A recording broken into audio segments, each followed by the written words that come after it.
I'm Bridget Lake, president of the Oviedo Winter Springs Regional Chamber of Commerce.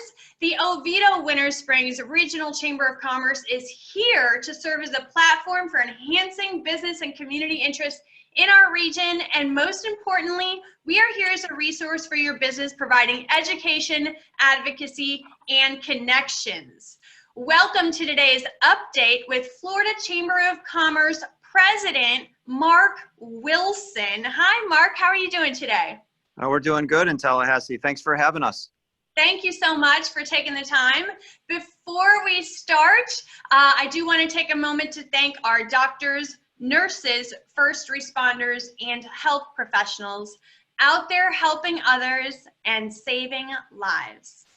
Let us start with our chamber announcements.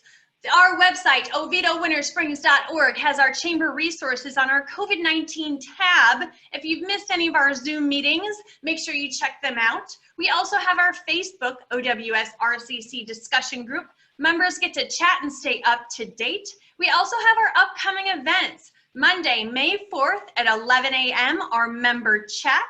On Tuesday, May 5th, if you haven't heard, we will have a Zoom meeting at noon, but if you haven't heard of hashtag Giving Tuesday Now, check out that hashtag Giving Tuesday Now. Both the City of Oviedo and the City of Winter Springs have done a proclamation for Giving Tuesday Now.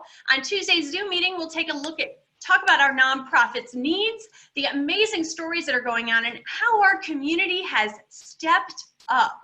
On Wednesday, May 6th at 10 a.m., we have Laura Richardson, Level Up Your Marketing and Where Do We Go From Here? On Thursday, May 7th at 10 a.m., we have Bob Cortez, the Senior Administrator for County Affairs, on information dissemination through Seminole County. Now I'd like to thank today's meeting sponsors, UCF SBDC, the Florida Small Business Development Center at the University of Central Florida helps small businesses and medium businesses located in Central Florida grow and succeed.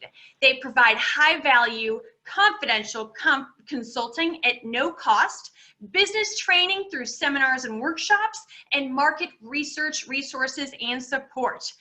As during any disaster, they are there to help your business recover. A team of consultants can assist you in understanding, preparing, and submitting your loan applications, as well as with other post-disaster challenges. We also have Citizens Bank of Florida. If you're in the market for a new home, come in and talk with one of their experienced loan officers who can help you decide how much you can afford and offer some very helpful mortgage advice. Citizens Bank of Florida is an equal housing lender. And now I'm very excited to introduce Mark Wilson. He serves as the president and CEO of Florida's largest and most influential business advocacy organization. Mark leads the substantial political lobbying, grassroots, and economic research operations for the Florida Chamber of Commerce. The Florida Chamber focuses on creating a business climate that generates prosperity and high-paying jobs, vibrant communities, and global competitiveness in the state of Florida by focusing on job creation and the 6 pillars of Florida's future economy, which is talent supply and education, innovation and economic development, infrastructure and growth leadership, business climate and competitiveness, civic and governance systems, and quality of life and quality places.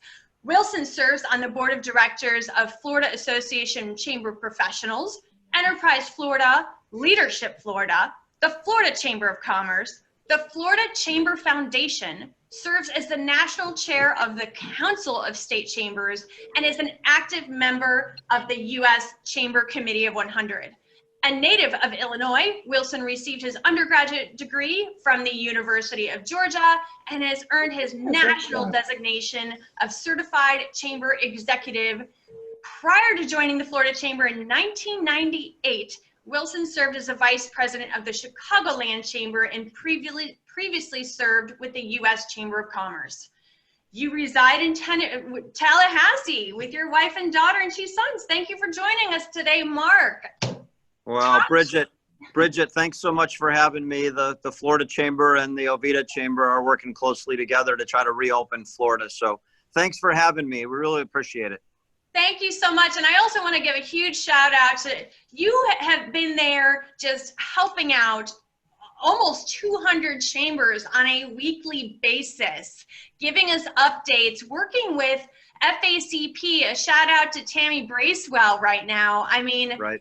Thank you guys so much. Give us an update right now on what's going on. Yeah, well, again, Bridget, thanks so much, and thanks to everybody who's able to participate in our virtual call today. I want to do exactly that. I want to share everything that we know about Florida's road to recovery here in a COVID environment. And for everybody that's able to listen in right now, I think the most important part of our discussion today will actually be the Q&A portion. So I want to quickly move through what our perspective is and what we see. And Bridget, as soon as we can, I'd really like to get to the Q&A portion. And again, we appreciate the invitation. So just to put things in perspective, obviously it's been an interesting 2 months, to say the least. In Seminole County, it's been 52 days since you've had your first case. I just was looking at your county's numbers this morning. 220 positive cases. Unfortunately, we've lost 13 people in your county. The great news, though, is your testing percentages are down to 8.4% positive. And I'll show you why that matters in just a minute. You have had in the county about 2,200 initial unemployment claims. And, that's a big consequence of what we're dealing with right now across the country. We just hit 30 million Americans that have either permanently or lost their jobs because of this COVID situation. And, keep in mind, Bridget, and to your members, our country, we put ourselves in a national recession to try to take care of the health and safety of Americans. And I think that when the history books are written, there's 185 countries that are dealing with the coronavirus right now. And I think when the history books are written, it's true that America has had the lion's share of the global cases, but each state is essentially a laboratory right now for who's doing it right.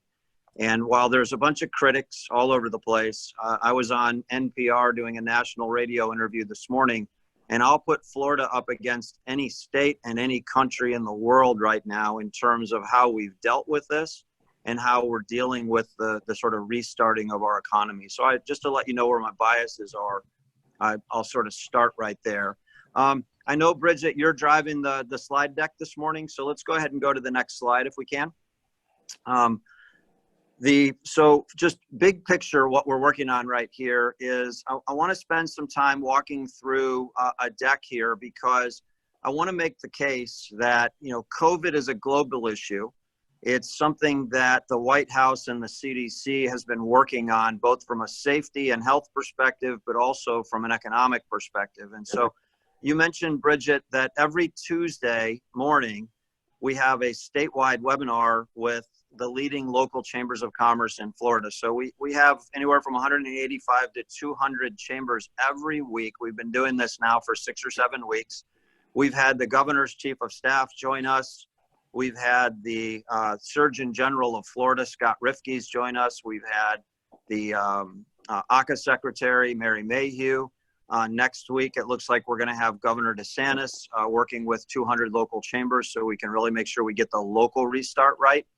And so I say all that to say, as important as the White House is and as important as the governor's leadership has been, as we begin to restart Florida's economy, if I could get one message across to every small business in Seminole County, it would be now the focus shifts to you. And now the focus shifts to local communities getting this right. And so we've created an open sourced local framework for chambers of commerce and others that are working with chambers to be a framework for local leadership. And the whole theme here is if the business community unites for good, then Florida is going to be better off than any other state, and certainly than most countries. And we'll talk about why that matters in a minute. Let's go to the next slide, please. So what you see here is sort of what are we trying to accomplish? And I just want to put a framework in place here. If Florida was a country, right, and I think many people know this, but it's incredibly important in a COVID environment. If Florida was a country, we would be the 17th largest economy in the world at 1.1 trillion. And, you know, when you purposely slow down one of the fastest growing, most robust economies in the world, then it's going to be somewhat complicated and phased in and methodical to get it back running again. And I'll show you what that means. But that's exactly what we're trying to do, one community at a time. Next slide, please. So when we think about the framework here, right, again, here's just a picture of what I was saying. The secret sauce for Oviedo, Winter Springs, for Seminole County is going to be how closely can you align to what the state's trying to do and what the CDC and the White House are trying to do. And if we can get in alignment, then we can go fast and we can be safe. And I'll show you in a few minutes what happens if we fail to do that. Let's go to the next one, please. So by the way, these slides are available to your membership after this call. And so I'm not a person who likes to read through slides, but I do want to point out three different, I think, very important perspectives here. So what you're looking at here is on the top in all the bullet points is a perspective of Florida pre-COVID. So think about 60 days ago, right? So I told you we were the 17th largest economy in the world if in fact we were a country. Our goal in Florida by 2030 is to be the 10th largest economy in the world. And if you think about Seminole County, for example, you know, you have about 475,000 people. But if you look to 2030, you're projected to grow in your county by anywhere from 50,000 residents to 110,000 residents. And that's just the growth in your county alone. And so when we think about that, you also, I looked it up, I asked our chief economist, you need to create just over 34,000 new jobs in the county over the next 10 years. And so if we can use that as almost a true north, right? Like think about a compass heading, you know, how do we all pick up the pieces in a COVID environment, and how do we know what our true north is? Our true north from an economic perspective is eventually going to be, how do we get back to where we were before? And we'll talk about that briefly on today's call. But also look at this, you know, when you think about the significance of what Governor Scott did while he was governor about the ultra focus on jobs, and now what Governor DeSantis is focused on of, okay, if we're going to keep these jobs and grow jobs, then we really need to focus on training and workforce. And that's the momentum that Florida has. But if you look at this, if you take all of the new jobs that have been created in the United States over the last 5 years, 1 out of every 11 new jobs has been created by your membership, Bridget, you know, by our members in Florida, by companies in Florida. A couple things that make Florida unique. If you look down at the bottom left, right? So we have 50 states. Each state is going to have a reopen strategy that's aligned to the White House, but customized for its state, for its unique sort of set of circumstances. So look at this one. Look at where our tax base comes from, okay? So about 20% of our taxes in Florida come from the tourism sector, the restaurant sector, food, accommodations, hotels, and so forth. So again, if Florida is a business, you know, 20% of our revenue comes from a sector that has essentially largely shut down for the last couple of months. And although we hope it can quickly restart, you know, most experts think that it's going to be a slow go. The next point there that makes Florida unique and a bit more complicated is about 80% of our sales and use, or about 80% of our tax revenue comes from sales and use taxes. And as an example, I hope you have car dealerships that are part of your membership there, Bridget. And, you know, a little known fact in Florida is the single largest source of sales tax revenue in Florida are the sales of automobiles. And I think we all have seen the news that Ford Motor Company just reported a $2 billion quarterly loss. And, you know, when you put all those together, you know, it's not a fantastic picture in terms of revenues to the state, to local government. And we're going to be dealing with that for a while. But look at the next two, right? We have hurricanes coming. June 1's the beginning of hurricane season. And about 1 in 5 Floridians, we have 22 million Floridians, about 1 in 5 Floridians is a senior. And as everyone knows, that's a vulnerable population when it comes to COVID-19. And it's a venerable population in any other point in time, but it's a vulnerable population right now, and we need to appreciate that. But when you think about hurricane season, all of us are used to, finding shelters if need be, maybe in a local high school or a civic center. We're not going to be able to do any of that this time around. And so how do you prepare for hurricanes in an environment where you have to social distance at the same time? The final thing I want to point out on this slide is really a choice that the business community has to make and has to lead. And this has to do with what the economists are talking about. I'm blessed because the Florida Chamber is the only chamber in the United States that has a full-time chief economist. And if you look at what the experts are saying, what you see here on the graph is, two different options. One is a V-shaped recession. And of course, as everyone knows, that means you kind of quickly go into a recession and then you quickly come out of it. The second kind of recession is a U-shaped recession. We hope that we're in a V-shaped recession, right? And we hope that by Q1 of 2021, we are back in Florida to pre-COVID levels of our economy. That's the trajectory we're looking at right now. If, in fact, we start to go back to work next week and we experience sort of a second spread in Florida like they have in other countries like Singapore, then we're into a U-shaped environment.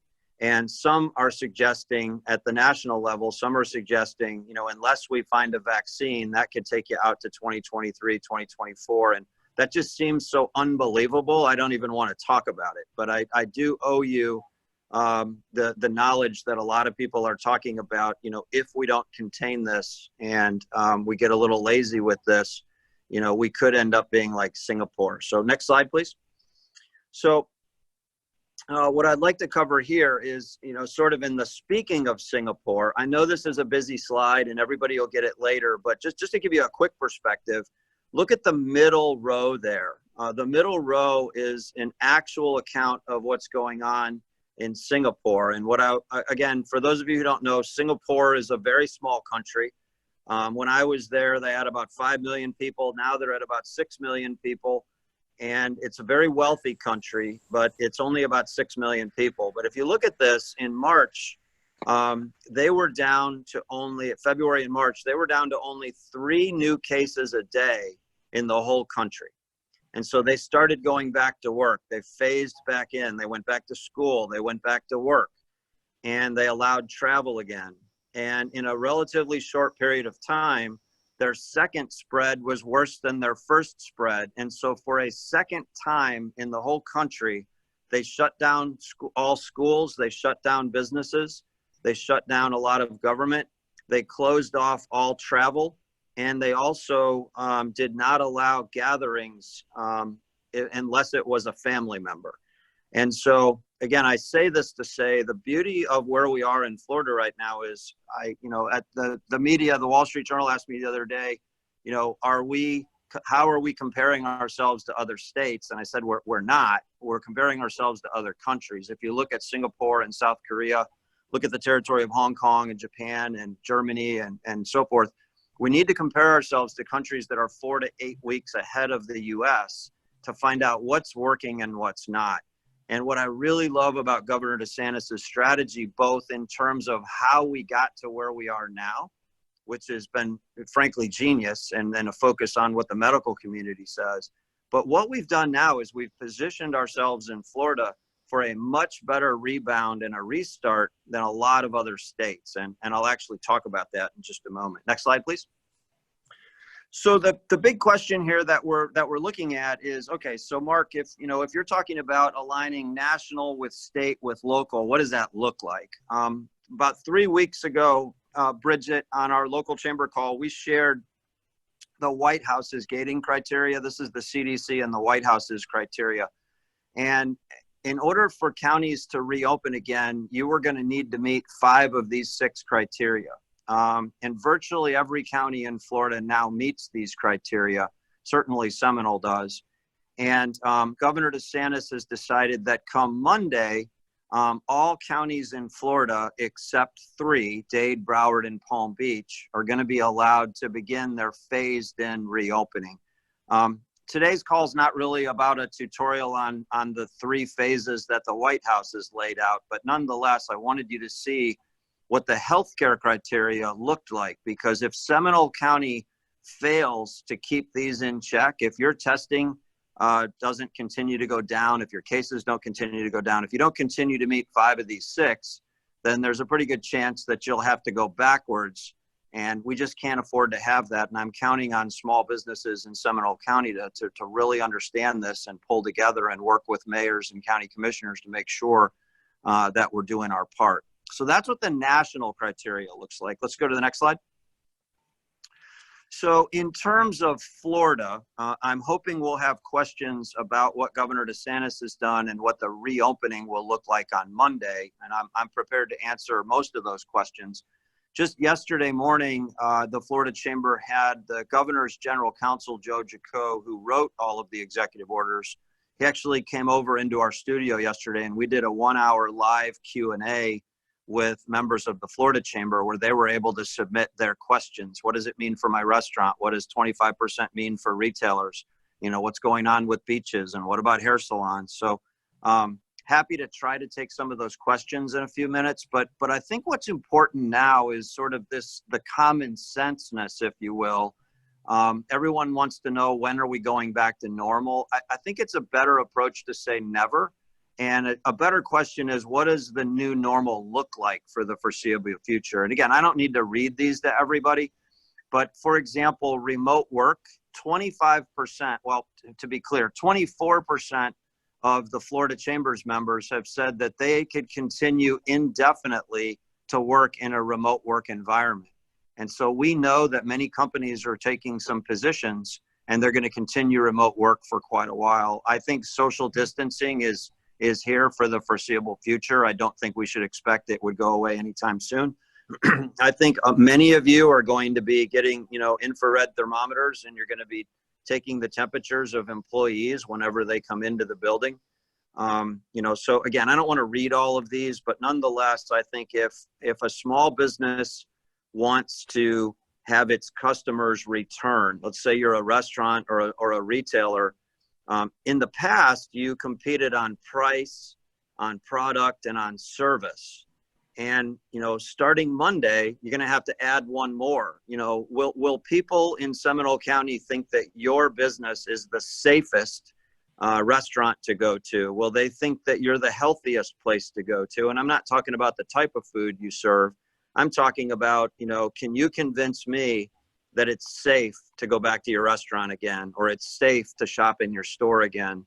And so I'd be paying less attention to what the mandates are from government, because I know Governor DeSantis has chosen to go the direction that we hoped he would, which is to give businesses guidelines and then expect businesses to use common sense, ingenuity, and free enterprise to say, hey, look at my business. We're safe, we're clean, we're healthy, we're taking your health and safety seriously, so shop here.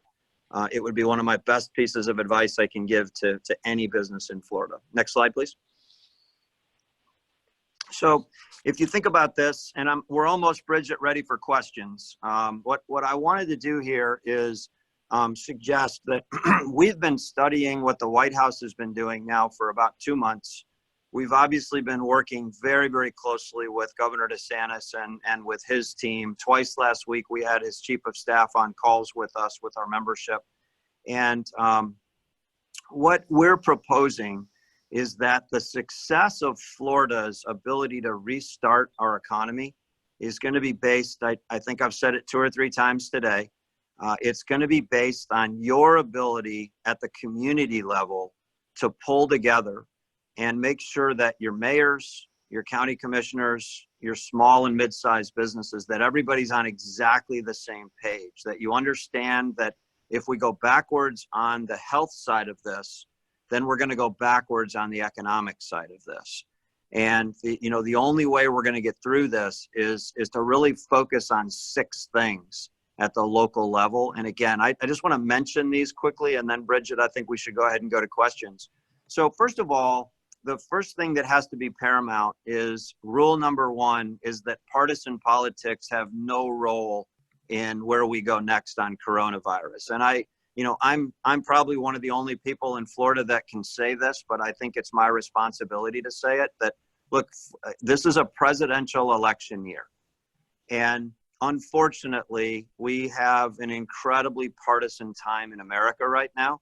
For some part of our population, if Donald Trump says something, they assume it's right and they love it. And for some part of our population, if Joe Biden says it, they assume it's right and they love it. And we all have to remember that when it comes to opening up a city or a county, all of that has to go by the wayside. We're all Americans, and we have to leave the partisan politics off to the side. I'm not suggesting COVID's not going to be a presidential issue. And I'm certainly not suggesting that Florida isn't the most important state in the country. And I would never suggest that Seminole County isn't a difference maker.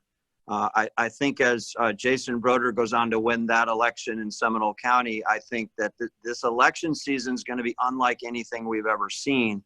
But I think that if you think about, COVID-19 playing out on a national stage, you should expect your mayors and your county commissioners, anybody who runs for elected office is going to be under tremendous pressure to not unite with the local business community and to actually carve out a political narrative. I don't expect that in Seminole County, and I don't expect it from your mayors, but just know that across the country, there's going to be tremendous political pressure to adopt a narrative instead of working together at the local level. Hence the need for a local framework.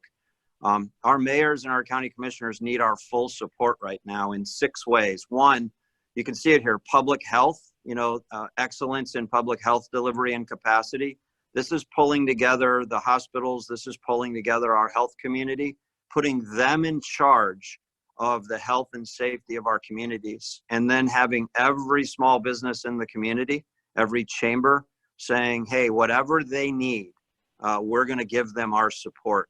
And keep in mind, many hospitals in this country closed down large portions of their hospitals. Some of them are losing tens of millions of dollars right now because they made room for coronavirus patients, only to be in an environment where not only have they lost tens of millions of dollars, the patients never showed up.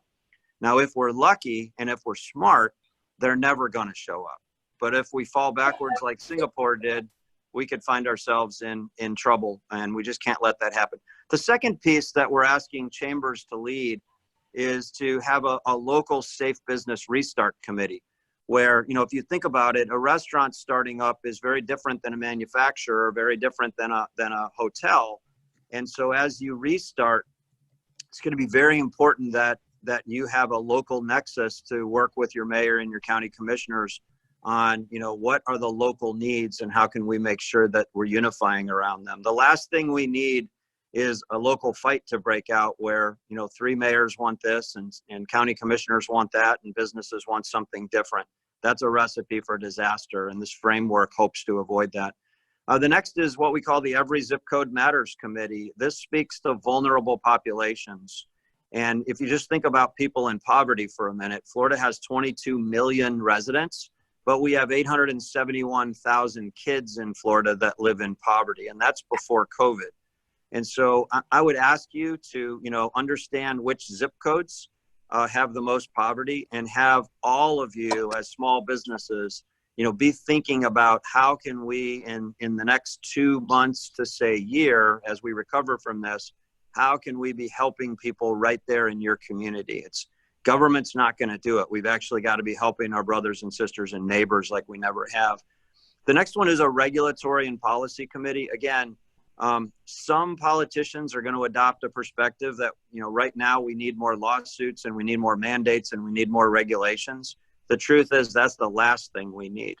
And what we can do, imagine if Seminole County, imagine if all of the mayors and the county commission and the local chambers, if everybody signed a compact that said, we are all going to work on the guidelines that Governor DeSantis and the White House has put out, and we're all going to faithfully execute them locally, your county will recover faster than counties who are fighting with each other over, whether to go left or whether to go right.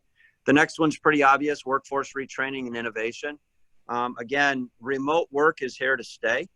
And I think that, we have an opportunity to rebrand Florida as, if you're going to remote work somewhere in the world, Florida's the best place on the planet to do your remote work. So think about, recruiting employees to Florida in addition to recruiting companies to Florida. Huge advantage. Nowhere else in the world has the quality of life that we do, and no personal income tax. It's a pretty good recipe.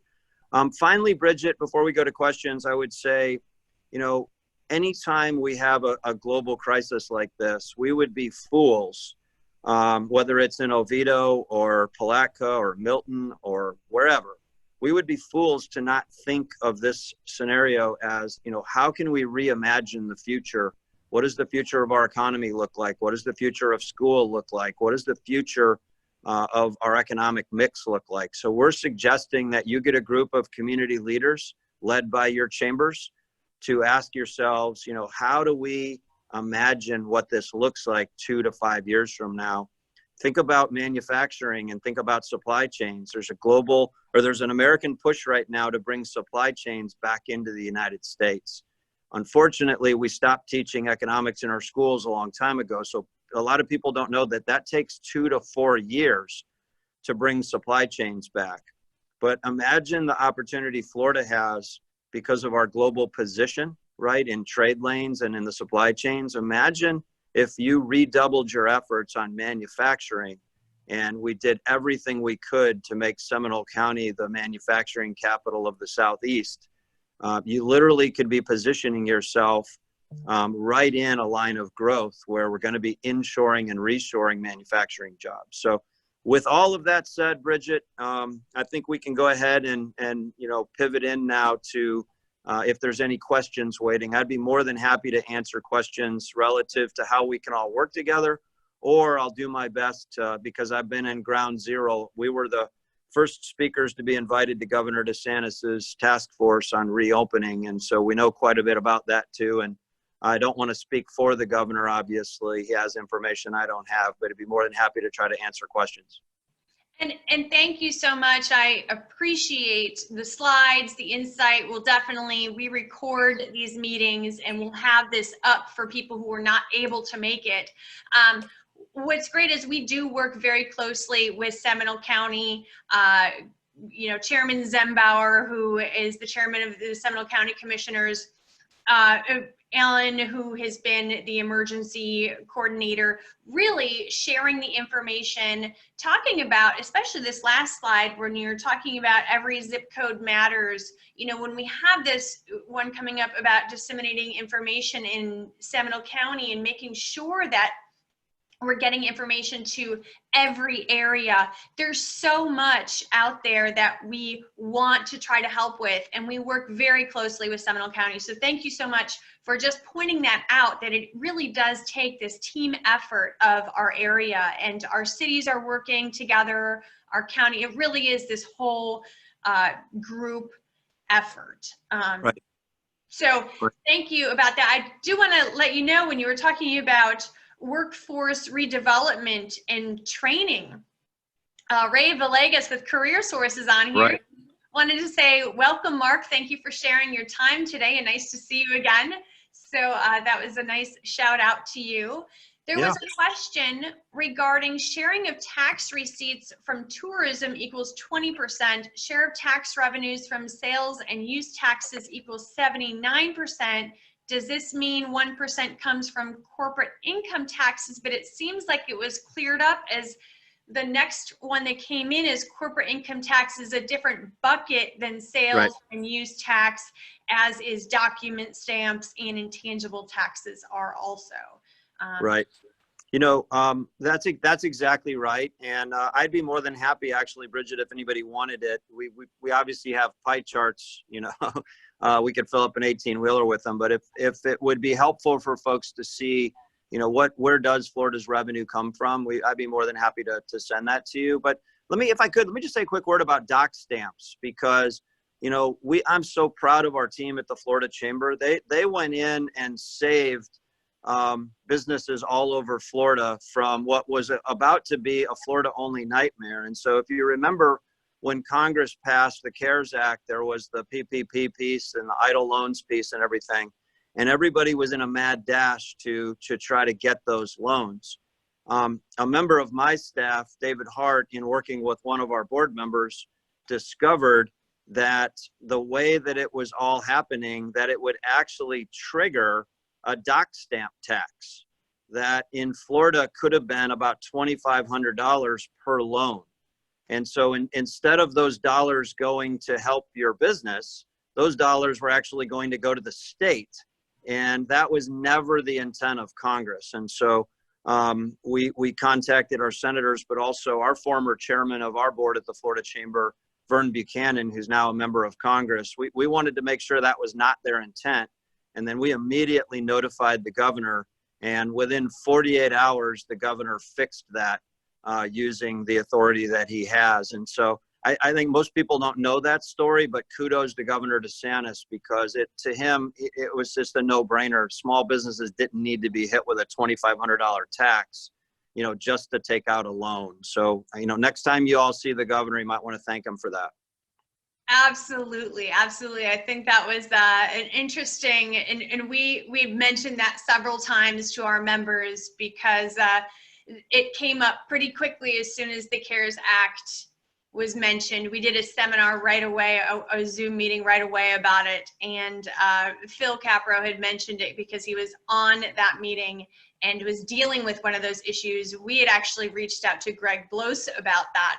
Right. So we definitely ran into that issue pretty quickly. Another question, Mark, can you please speak on how businesses can best support local chambers in this time?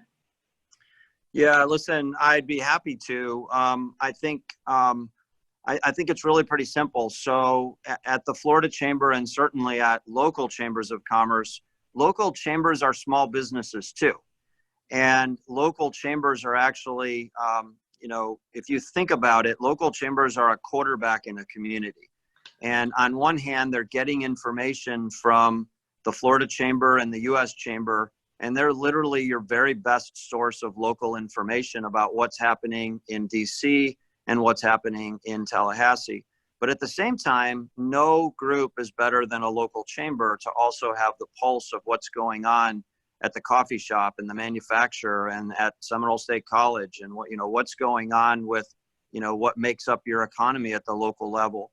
And so sad to say, we've had many chambers in America go out of business. We had one just yesterday and on the East Coast of Florida announced that they were closing down. And so at a time when local businesses need chambers of commerce more than ever, many chambers are unfortunately needing to lay a few people off and furlough others. And so what that means is, just like every business dialing into this call today, what it means is 7 days a week, kind of whatever it takes to serve local communities. And so what I would say to that, Bridget, is, for those of you who actually have had your business increase during this time, and that's another thing that, this has been a very uneven situation with COVID-19. We have companies like Bell's department stores that have completely shut down during this, and they're about to restart Monday.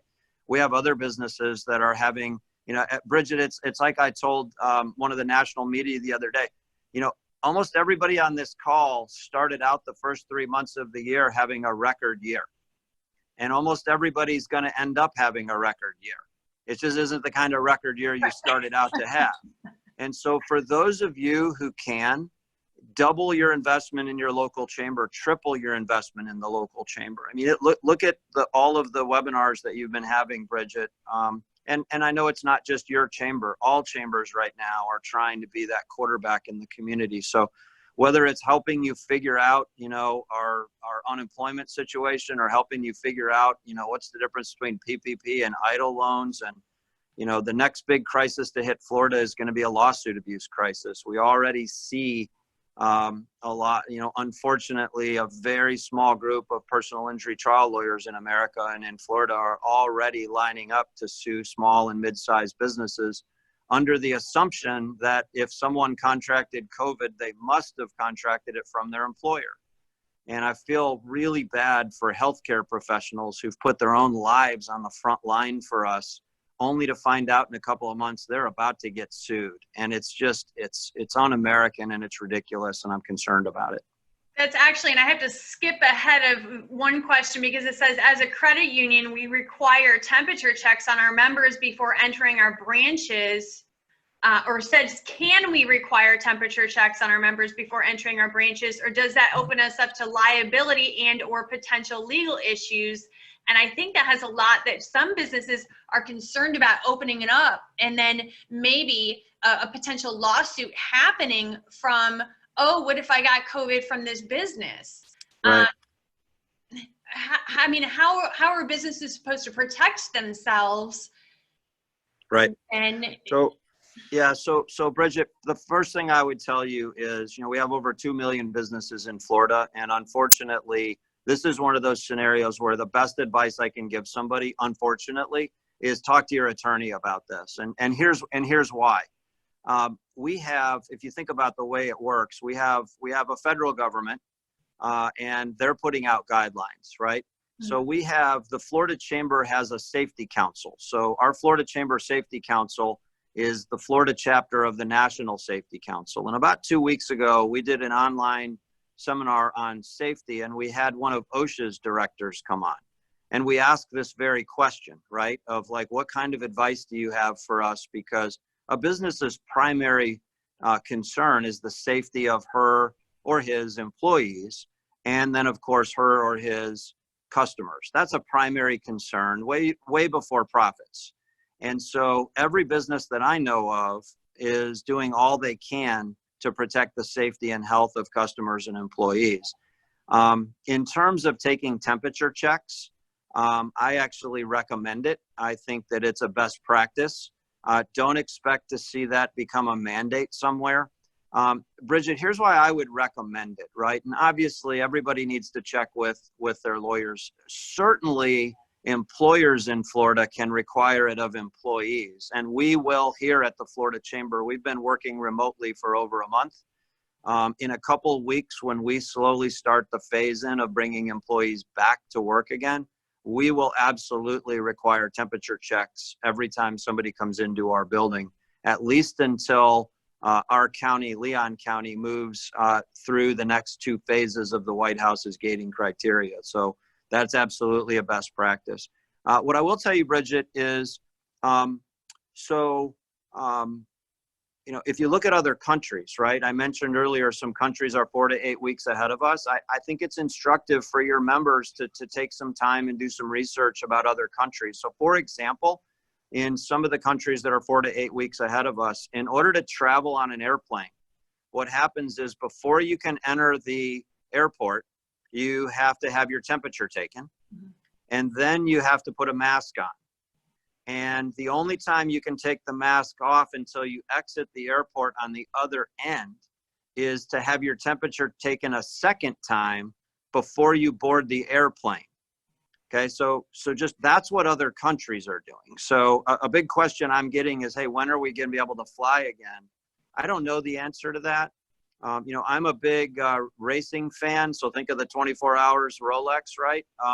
We can't go racing right now because a lot of the teams are from Europe and from other countries, and they're not allowed to travel into the United States right now. And the second big problem we have is racing tires.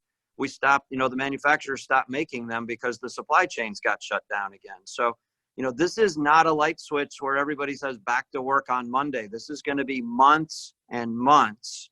And if we're lucky, it'll be less than a year, but this is going to be months of regaining consumer confidence. And Bridget, the reason I went with consumer confidence is it's like I told NPR this morning, and it's like I told your membership just a little while ago, price and service and product differentiation, hugely important. But I can tell you, we've polled our members, and our members at the Florida Chamber are 4 times as concerned about consumers coming back and customers than employees coming back. Everybody wants to return to work, and they know their employers care deeply about their safety. The question is, when do you feel safe to fly again? When will you stay in a hotel again? When will you go eat in your local restaurants again? It's not going to be when a politician says you legally can. It's going to be when you feel that business is doing everything they can to put your health and safety first. And, we just have to keep that in mind. And that's why I say this is really a local issue at this point.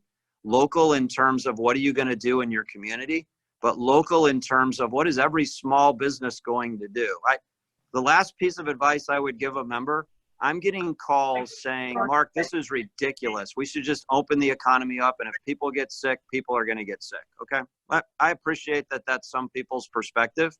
No one's going to visit your business if that's the attitude that we have.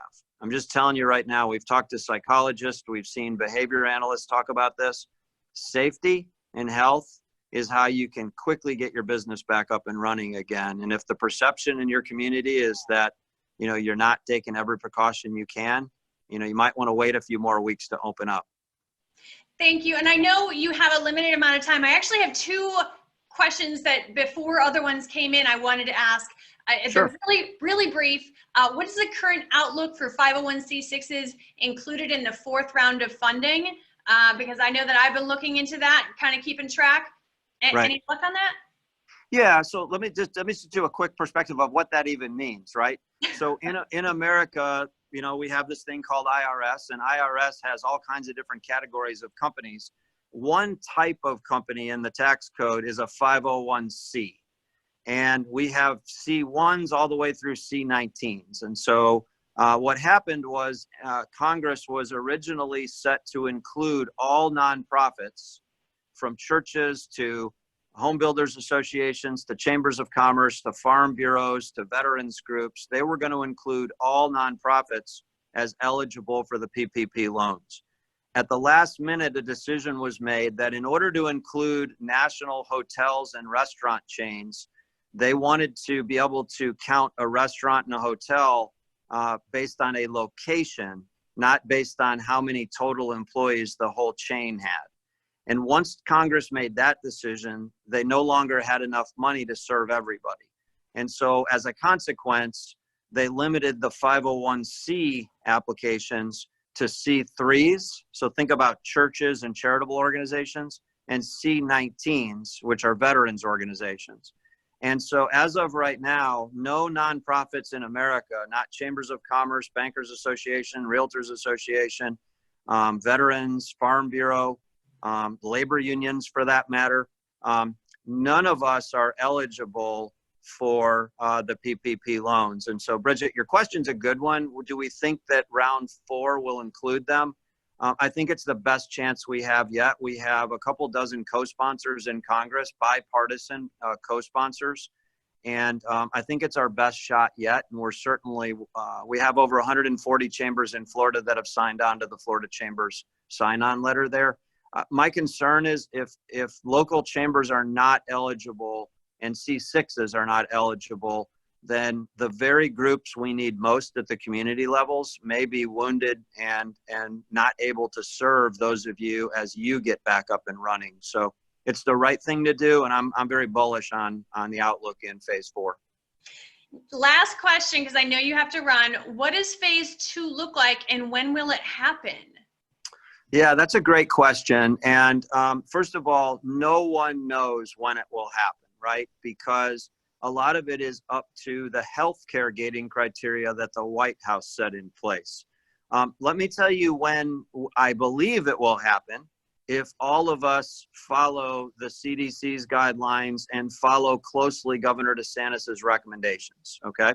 So if you go back and look at the White House and CDC criteria, each phase, each of the 3 phases is designed to be 2 weeks. And so the way we're looking at this, Bridget, is first of all, and I know we're limited on time, but this is an unbelievably important perspective, okay? Some people say Florida shut down, okay? I'm the national chair of all of the state chamber groups in the United States, and I can say Florida came nowhere near shutting our economy down. Pennsylvania, Michigan, New York, they shut their economies down. Those are all smaller states than ours. They all have significantly more cases and deaths than Florida. They literally ground their businesses to a halt. In Florida, Governor DeSantis decided to go with Homeland Security's definition of essential services, as well as the Miami definition of essential services. So the truth is, much of Florida's economy continued. So if we were running a sprint, I think we are kind of doing a slow jog right now. And other states are literally sitting on the bench rusting. And so what we need to do is we need to go from a jog to a run. And I say that to say, you know, as we start up again, we really need to be thinking of doing it the right way. So, does that make sense? Yes, it makes complete sense. Thank you so much. I do want to let everyone know that underneath our oviedo-wintersprings.org COVID-19 tab, there's a Florida Chamber tab there that we had installed weeks ago, and it has a great Q&A information. And at the bottom of it, which I point people to sometimes if I don't know the answer to a question, there's a Q&A. You can actually type in your own question, and it goes to the Florida Chamber, which is great because they have an amazing team who is incredibly helpful. Thank you so much, Mark. Your team is amazing. Thank you to all of them. And you can ask your question, and they will figure it out, and they will pop up the answer to that question on their Q&A. Bridget, one last point, if I have another 30 seconds. Yes. You know, you asked when do we think we're going to move into phase 2, and I just wanted to finish that thought. So we really don't know for sure, but if we follow the White House criteria, which I expect Governor DeSantis to do closely, it suggests that each phase is 2 weeks. And so if you accept that we're beginning to go from a jog to a run, which I would call phase 1, beginning Monday, May 4th, 2 weeks after that would be, if we follow the White House guidelines, when sort of a rational thought would be that that's when we're eligible to move into the next phase. But I want to keep in mind, you know, unless we do what other states did, like Georgia, where they don't follow the White House criteria, if we follow the White House criteria, it's sort of it's a 2 weeks, then 2 weeks, then 2 weeks. And the best thing you can do to get your economy moving locally is to make sure we stay safe and smart, and we follow these guidelines. It's really up to us. Absolutely. Thank you so much, Mark Wilson, President of the Florida Chamber of Commerce. Thank you. All right. Have a good day. Thank you, everyone. Until next time.